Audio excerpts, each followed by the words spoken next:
Hola a todos, en este video vamos a discutir algunas ideas generales sobre la teoría de ecuaciones diferenciales parciales y lineales y vamos a resolver los primeros ejemplos.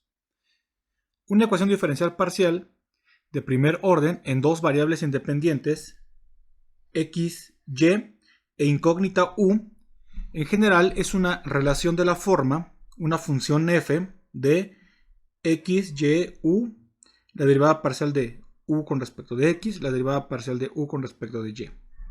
Donde la función f, bueno, tiene como dominio a un subconjunto de R5. Las variables x y y van a pertenecer a algún subconjunto u de R2. Y vamos a entender por una solución de esta ecuación diferencial como una función u igual a phi de x, y, tal que se satisfacen las siguientes tres condiciones. En primer lugar, vamos a asumir que al menos la función phi sea una función de clase C1 en el subconjunto U. Pedirle a la función phi que sea, por ejemplo, de clase C infinito, tal vez sea mucho que pedir. Sin embargo, como ya lo mencioné, al menos vamos a pedir que sea una función de clase C1, puesto que están involucradas primeras derivadas parciales. ¿Ok? Segundo, que para todo elemento x, y que pertenezca a u, el punto x, y, u, parcial de u con respecto de x, parcial de u con respecto de y, que pertenezca al dominio de la función f para que esté bien definida la ecuación diferencial parcial. Y tres, pues lo sensato es que pues cuando sustituimos a la función phi de x, y en la ecuación diferencial parcial, pues se satisfaga idénticamente la ecuación, ¿ok? Cuando yo sustituya aquí, pues esto me dé una identidad, ¿ok? La generalización de estas ideas para n variables independientes es directa.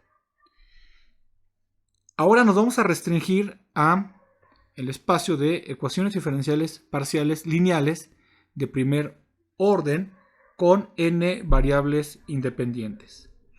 En este caso, este tipo de ecuación, bueno, pues proviene en su manera más general, proviene de una expresión de este estilo. Es una función que combina las variables independientes, que son n de ellas, una variable dependiente, y las n derivadas parciales de orden 1 de la función dependiente. ¿Ok?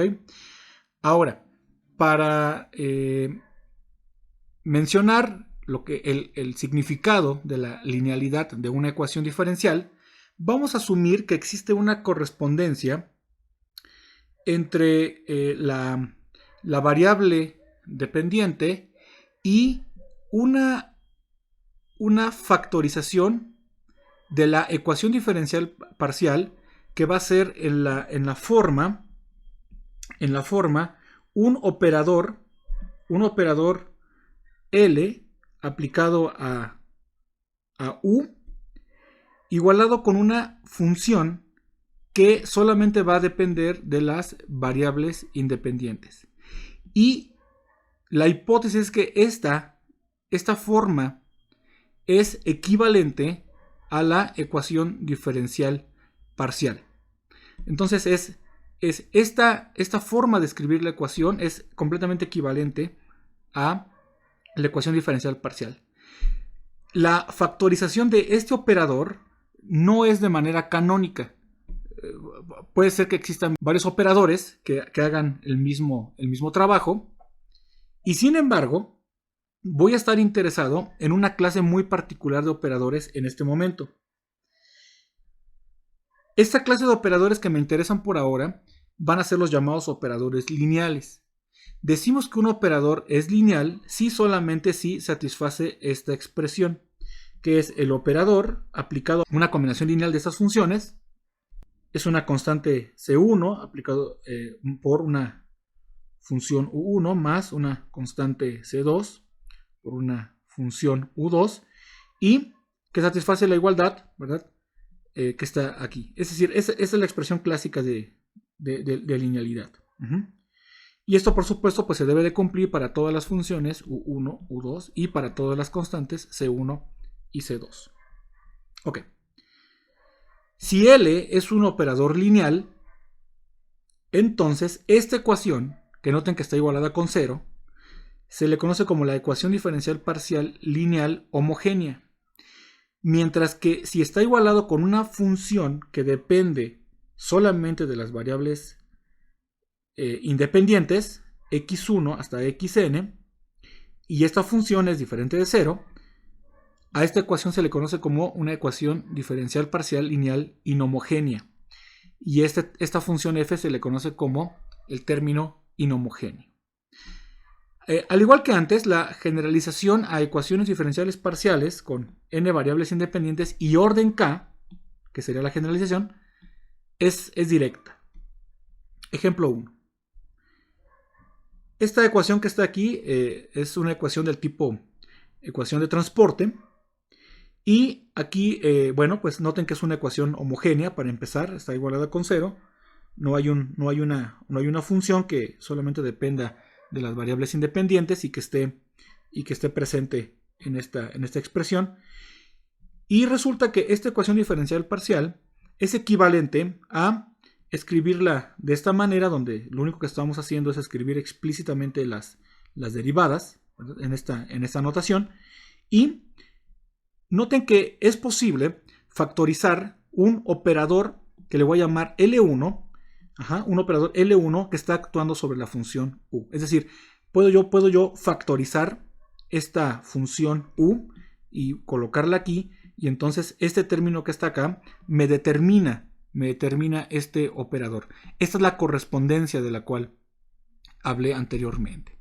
Entonces, si yo defino este operador así, L1 aplicado con U es completamente equivalente a L1 aplicado a U igualado con 0 es completamente equivalente a esta ecuación diferencial parcial. Y bueno, como ejercicio, queda demostrar que en efecto este operador L1 es un operador lineal.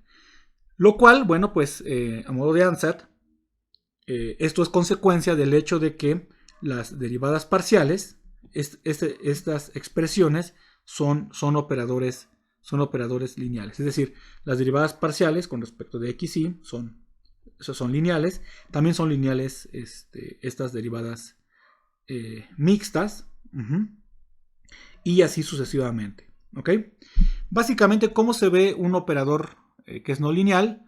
Bueno, pues puede tener expresiones como derivadas, como derivadas de las funciones U, y esos términos, por ejemplo, elevados al cuadrado, o multiplicaciones de la variable U por derivadas parciales de U, etc. Así más o menos se ven los términos no lineales. Por ejemplo 2. Esto es la ecuación diferencial parcial de onda, que se expresa de esta manera. O bien, equivalentemente, yo puedo pasar este término del lado izquierdo.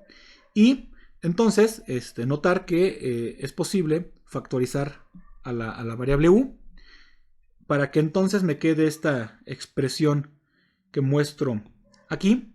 Y esto determina un operador que le voy a llamar L2, que va a estar definido como la segunda derivada parcial con respecto de t menos este parámetro elevado al cuadrado y multiplicado por este operador que es la segunda derivada parcial con respecto de x. ¿Okay? Y también, puesto que este operador es una suma, ¿no?, de derivadas de este estilo, ¿verdad? Entonces también se puede probar muy fácil que este operador también es lineal. Entonces, bueno, pues ejercicio 2 pruebe que este operador L2 es lineal. Para el ejemplo 3, vamos a considerar la ecuación diferencial parcial K de B, de Korteweg-de-Vries, que tiene esta expresión. Esa es una de sus tantas expresiones clásicas. Y notemos que este término que está aquí, que es parcial con respecto de t, de la variable u, bueno, pues esto es un operador lineal, ¿no? Porque ese es el operador parcial con respecto de t. Esta derivada parcial ya sabemos que es lineal. Lo mismo que la tercera derivada parcial con respecto de x. Entonces, este término y este término son términos lineales, tienen asociados operadores que son lineales. Sin embargo, observemos que este término que está aquí involucra una multiplicación de la variable u por la derivada parcial de u con respecto de x. Entonces, investigamos este término. De hecho, bueno, pues como ya lo mencioné anteriormente, multiplicación de términos que tengan a la u por derivadas parciales son ejemplos de términos no lineales. Para demostrar esto, ¿verdad? Para demostrar que en efecto este término es no lineal, lo que hacemos es sustituir, donde veamos u, hay que poner esta combinación lineal, ¿ok? Para probar la no linealidad de este término que está aquí. Y bueno, pues también hay que hacer lo mismo con el término parcial de u con respecto de x, que en ese caso, bueno, pues tomaríamos ux, lo vamos a reemplazar por c1, la parcial de u1 con respecto de x, más c2, la parcial de u2 con respecto de x. Entonces sustituimos estas dos expresiones en este término y lo que obtenemos es lo siguiente. En términos, o lo que corresponde a la función u, tendríamos esta combinación y luego, bueno, pues tendríamos el operador parcial con respecto de x, ¿verdad? De este mismo término. Y entonces llevamos a cabo estas operaciones. Aquí primero podríamos derivar y luego multiplicar. Entonces es fácil ver que me van a quedar los siguientes términos. Por ejemplo, me va a quedar ese término que es c1 por ese término que está acá. Noten que me va a quedar un término c1 al cuadrado. Me va a quedar la variable u1, pero luego me va a quedar la parcial con respecto de x de u1, ¿ok? Estas son constantes, recuerden, entonces salen de las derivadas, ¿ok? Entonces, bueno, por me da ese término que está acá. Luego sería multiplicar este término por el que resulta de aplicar la derivada parcial con respecto de x a este término que está aquí. Y eso me daría un c1 por un c2 u1, que queda aquí afuera, y luego la parcial con respecto de x de u2. Y análogamente con los términos que involucran a c2, u2, ¿verdad? Multiplicados por ese término, que sería c2 por c1, u2, parcial de u1 con respecto de x. Y finalmente c2 al cuadrado, ¿verdad? u2 por la parcial con respecto de x de u2. Y me quedan estos cuatro términos. Y lo que sí podemos afirmar es que claramente estos cuatro términos difieren de la forma lineal que debería de tener esa expresión. Es decir, ¿qué es lo que esperaríamos? Esperaríamos que esto fuera C1, U1 por parcial de U1 con respecto de X más C2, U2, parcial de U2 con respecto de X. Entonces, de tal manera que estos términos que están aquí, bueno, no es igual a esto. Y por lo tanto, este término que está aquí es un término no lineal. Y eso significa entonces que la ecuación K de B es una ecuación diferencial parcial no lineal. Muy bien. Ahora, si se considera una ecuación diferencial parcial lineal homogénea, es decir, homogénea significa que tengo el operador lineal aplicado con U y esto es igual con 0. ¿Ok? Y bueno, insisto, aquí ya L va a ser un operador lineal. ¿Ok? Y el siguiente resultado es muy importante, se le conoce como el teorema de superposición. A veces en los textos de física también se le llama a veces como el principio de superposición. Y dice lo siguiente. Suponga que tengamos un conjunto de funciones UI tales que son solución de la ecuación diferencial parcial lineal homogénea. Es decir, que cada una de estas funciones UI es solución de esta ecuación. Es decir, que si yo le aplico el operador a estas funciones, esto es igual con 0. ¿Ok? Es decir, estas funciones se encuentran en el kernel de este operador. Y bueno, hay tantas funciones, como índices en este conjunto, J. J es un conjunto de índices. ¿Ok? Podría ser que tenga un conjunto finito. ¿Ok? O yo podría tener también un un número numerable, infinito, de funciones que son soluciones de la ecuación lineal homogénea. ¿Ok? Entonces, J podría tener varias posibilidades. Entonces, si todo este conjunto de funciones son solución de esta ecuación, se tiene que una combinación lineal de estas funciones también va a ser solución de la ecuación diferencial parcial lineal homogénea. Aquí la linealidad está jugando un papel fundamental. ¿Ok? De hecho, la demostración del teorema pues depende fuertemente, de hecho lo es todo, depende de la linealidad del operador. Si yo le aplico el operador a esta expresión, como es lineal, pues esto que está aquí me va a quedar una sumatoria, ¿verdad?, sobre el índice i de las constantes, y luego me va a quedar aquí el operador aplicado sobre cada una de las funciones, y puesto que cada una de las funciones es solución, ¿verdad?, de la ecuación diferencial parcial lineal homogénea, esos términos que están aquí son 0, y por lo tanto esa sumatoria es 0. ¿Ok? Entonces, para una ecuación lineal, si el conjunto de funciones UI son solución, también lo será esta combinación lineal. ¿Qué pasa si tengo una ecuación diferencial parcial lineal inhomogénea? Para toda ecuación diferencial parcial inhomogénea, es decir, es una ecuación de la forma un operador lineal aplicado a U igual a un término inhomogéneo, que es esta función g de x, donde x, bueno, pues significa x1, x2, etcétera, etcétera, hasta xn. ¿Ok? Resulta que dada una ecuación inhomogénea, podemos definir o resaltar la ecuación, el operador aplicado sobre U igual con 0.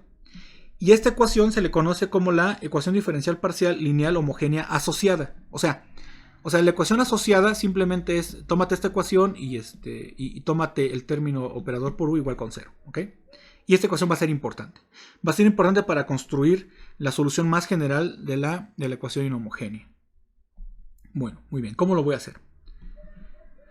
Supongamos que tenemos dos funciones, UA y UB, que son soluciones de la ecuación inhomogénea. Es decir, que el operador aplicado sobre UA es igual a G y que el operador aplicado sobre V es igual a G. Entonces tenemos la siguiente proposición. La resta de estas funciones es una solución de la ecuación diferencial parcial lineal homogénea asociada. ¿Ok? Es decir, es solución de esta ecuación operador por U igual con 0. En efecto, si definimos una UH como la resta y aplicamos el operador a UH, entonces lo que vamos a tener es lo siguiente. Operador aplicado a la función UH, y OH es igual a UA menos UB, por la linealidad satisface que eso es el operador aplicado a UA menos el operador aplicado a UB. Y como sabemos que las funciones UA y UB son soluciones de la ecuación inhomogénea, este término que está aquí me da G y este término que está aquí me da G. De tal manera que aquí me va a quedar G menos G igual con 0. ¿Ok? Entonces hemos demostrado que esta función UH es solución de la ecuación homogénea asociada. Y entonces este resultado significa lo siguiente. Puesto que UH es una solución homogénea, entonces se podría escribir como una combinación lineal de las funciones UI, donde las UI recordemos que son soluciones de la ecuación homogénea. ¿Ok? De tal manera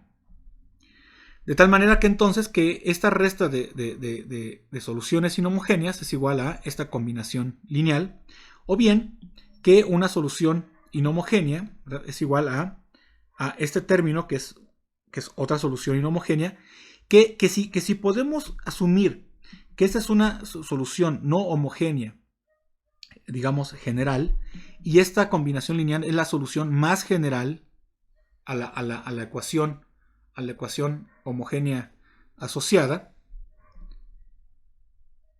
Entonces tenemos que toda solución del problema inhomogéneo tiene la siguiente estructura. La solución general de este problema va a estar estructurada como una solución no homogénea más una solución homogénea. Y esto es la estructura general del espacio de soluciones de este problema. Entonces, este va a ser importante. ¿Cómo resolvemos este problema? Bueno, primero resuelves la ecuación asociada, ¿no? la ecuación diferencial parcial homogénea asociada, y después pues encuentras una solución no homogénea, sumas las dos soluciones y entonces tenemos la solución general de este problema, ¿ok? Y para ello, claro, pues es fundamental estar conscientes de que necesitamos la solución homogénea más general, ¿ok? Que sería una combinación lineal de soluciones. Entonces hay que asegurarnos que tenemos todo el espacio de soluciones de la ecuación diferencial parcial homogénea asociada. Muy bien.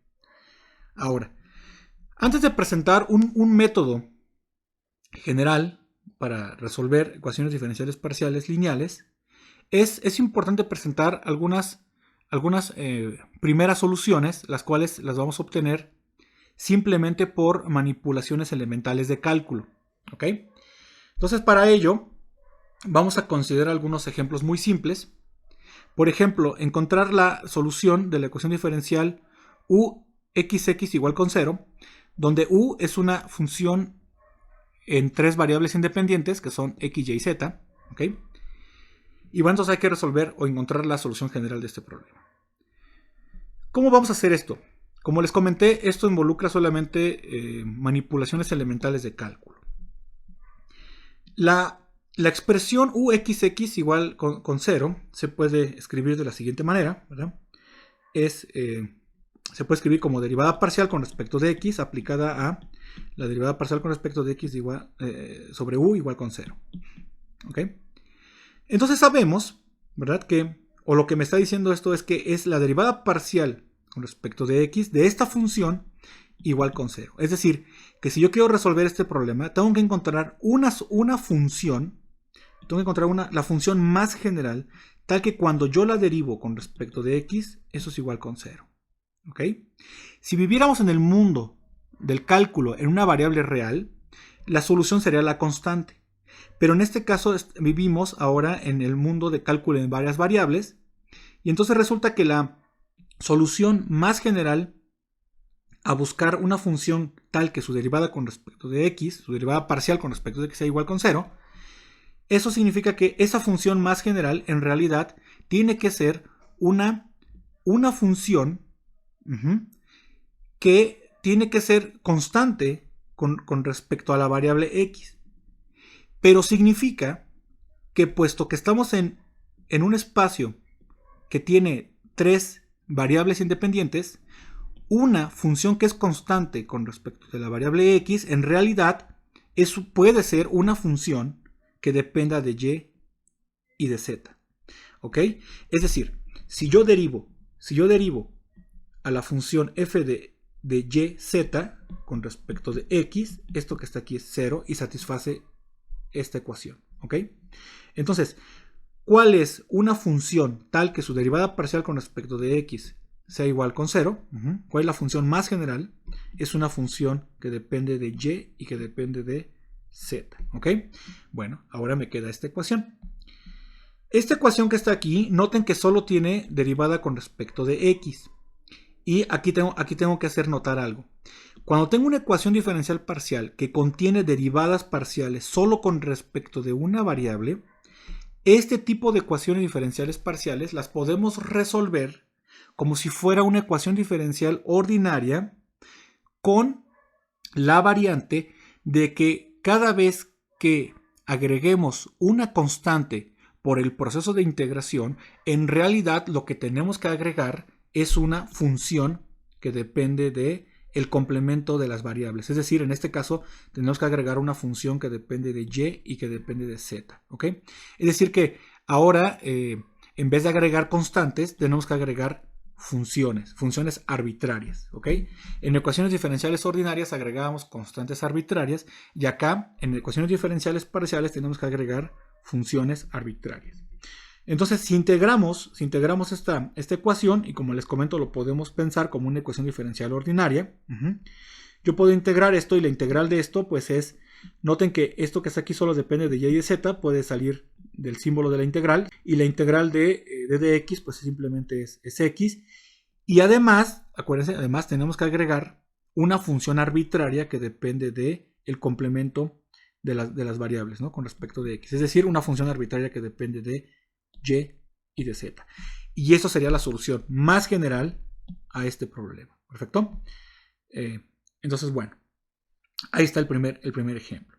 Entonces, note que las constantes de integración, ¿verdad? Aquí, en este contexto de varias variables, en este contexto de ecuaciones diferenciales parciales, pues en realidad son funciones que dependen del complemento de las variables, ¿no? Con respecto a la cual estás tú integrando.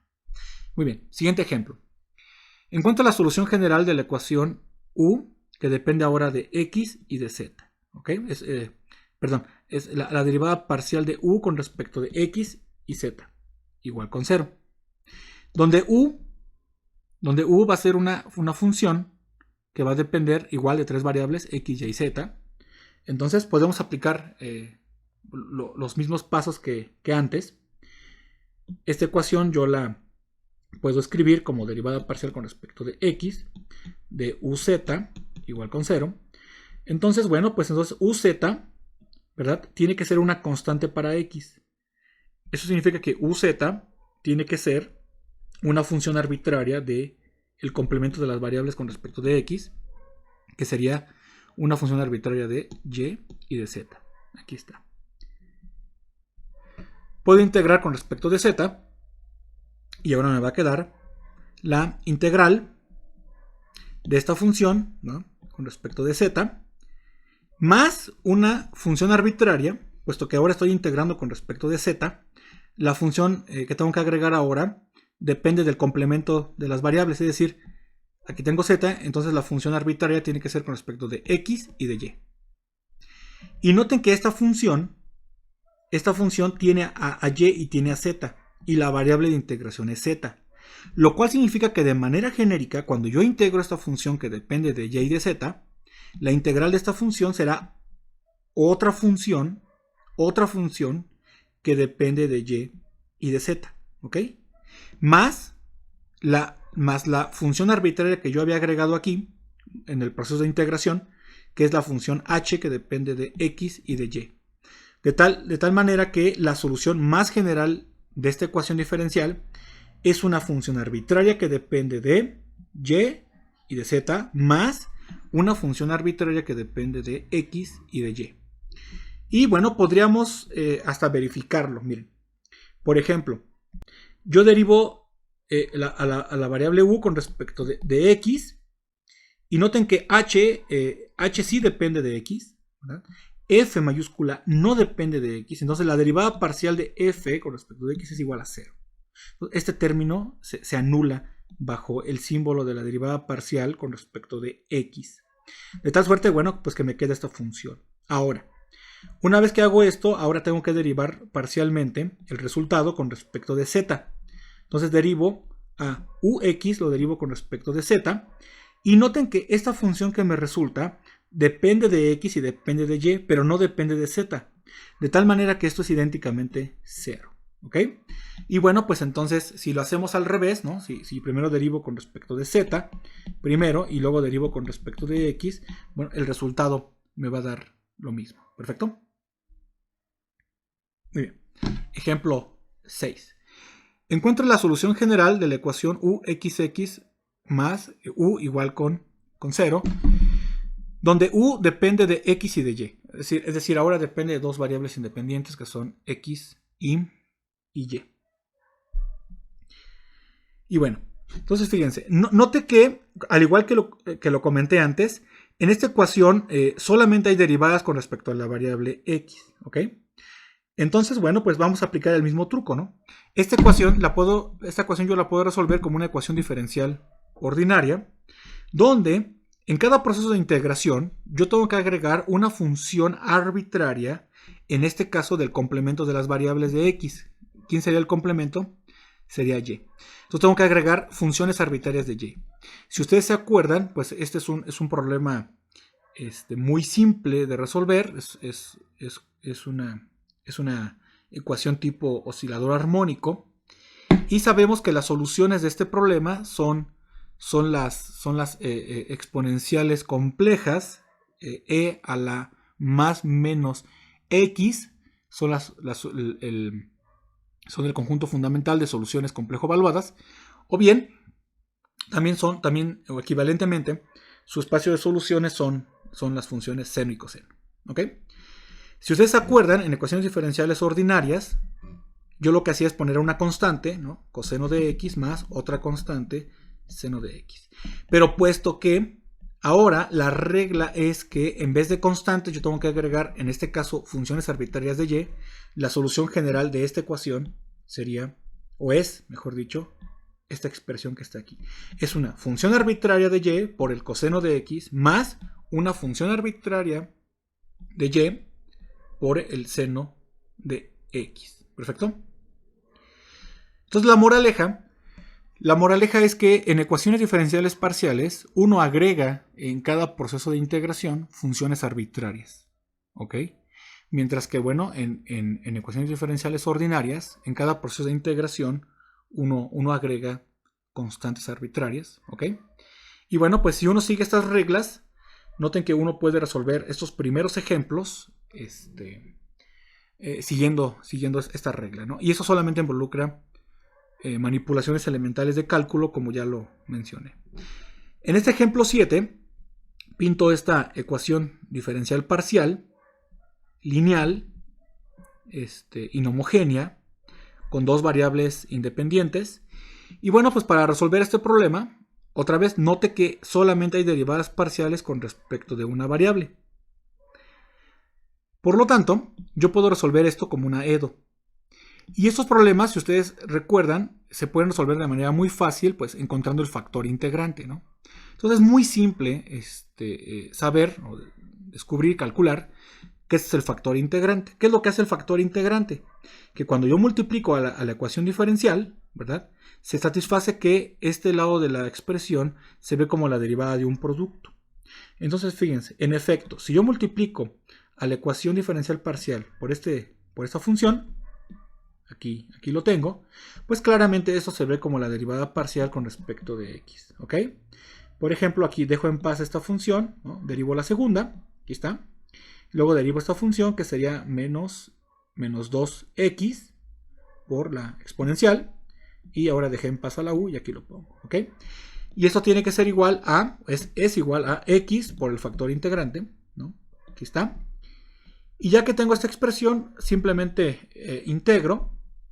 Aquí integro esta expresión, me queda e a la menos x cuadrada por u igual a la integración de esta función, que bueno, es muy fácil ver que esto es menos 1/2 de e a la menos x cuadrada. Y aquí está lo que tenemos que hacer. Agregar una función arbitraria, en este caso de y, que es la variable complementaria, ¿ok? Entonces agrego esta función arbitraria de y. Claro, despejo a la función u. Siempre lo puedo hacer puesto que esta función es diferente de 0. Entonces puedo yo despejarla. Y bueno, pues aquí me quedaría menos 1/2 más esta función arbitraria por e a la más x cuadrada. ¿Ok? Y también es fácil comprobar que este menos 1/2 es solución de la ecuación no homogénea, es la solución no homogénea. Y que este término que está aquí es solución de la ecuación homogénea asociada. ¿Ok? Entonces tiene la estructura que platicábamos hace unos minutos. Por cierto, es muy fácil ver que menos 1/2 es solución de la ecuación no homogénea. Porque noten que, bueno, claro, menos 1/2, pues la derivada parcial de menos 1/2 es igual a 0. Entonces si yo sustituyo menos 1/2 aquí, eso es 0. Pero si yo sustituyo aquí menos 1/2, se cancela este 2 con este 2, este signo con ese signo, y solamente me sobrevive x, y x es igual a x. ¿Ok? Entonces, este menos un medio solución es la solución no homogénea. ¿Perfecto? Entonces, note que este ejemplo y muchos de los anteriores al final fueron se simplificaron a resolver ecuaciones diferenciales ordinarias. ¿Ok? De hecho, las ecuaciones diferenciales parciales de primer orden siempre pueden ser reducidas a sistemas de ecuaciones diferenciales ordinarias, y eso lo vamos a ver a lo largo de este curso, y en particular en los siguientes temas que vamos a trabajar ya más en forma este conjunto de ecuaciones. Las ecuaciones diferenciales parciales de primer orden, aunque claro, nos vamos a restringir solamente a las cosas lineales. Perfecto. La bibliografía que utilicé para este material es el libro de Strauss y el libro de Terzian y colaboradores. Hasta luego.